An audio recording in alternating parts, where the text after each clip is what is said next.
ഭർത്താവിന്റെ കൊടുംക്രൂരതയാണ് കോഴിക്കോട് ഫറോക്കിലുണ്ടായത്. വീട്ടിലെ വെട്ടുകത്തി ഉപയോഗിച്ചാണ് ജബ്ബാർ ഭാര്യ മുനീറയെ ആക്രമിച്ചത്. മുനീറയുടെ കഴുത്തിലുൾപ്പെടെ 4 വെട്ടുകൾ. മുനീറ അതിഗുരുതരാവസ്ഥയിൽ കോഴിക്കോട് മെഡിക്കൽ കോളേജ് ആശുപത്രിയിൽ വെന്റിലേറ്ററിൽ ചികിത്സയിലാണ്. രാവിലെ 8:30യോടെയായിരുന്നു ആക്രമണം. മുനീറ സമീപത്തെ വ്യാപാര സ്ഥാപനത്തിൽ ജോലിക്ക് പോകാറുണ്ട്. പണം ആവശ്യപ്പെട്ട ജബ്ബാർ കിട്ടാതെ വന്നതോടെ മുനീറയെ വെട്ടുകയായിരുന്നു. ജബ്ബാർ പതിവായി ലഹരി ഉപയോഗിക്കുന്നയാളാണ്. ഇവിടെ ഒരു വെട്ടുണ്ട്, കഴുത്തിലുള്ള വെട്ടിൽ പിന്നെ നരമ്പിന് കാര്യമായിട്ട് ഇതുണ്ട്. അതിനുണ്ട് ഒന്നും പറയാനായിട്ടില്ല. സർജറിക്ക് ഇതിൽ സ്വയമായിട്ടുള്ള ഒരു ഇത് വന്നിട്ട് ചെയ്യാൻ പറ്റുള്ളൂ എന്ന് പറഞ്ഞിട്ടുണ്ട്.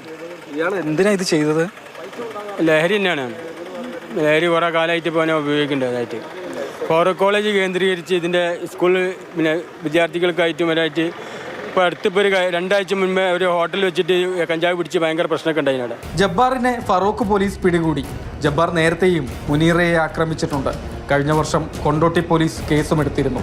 പിന്നീട് ഇരു കുടുംബങ്ങളും സംസാരിച്ച് പ്രശ്നം ഒത്തുതീർപ്പാക്കി. ഇതിനുശേഷമാണ് ഫറൂഖ് കോളേജിന് സമീപത്തേക്ക് താമസം മാറിയത്.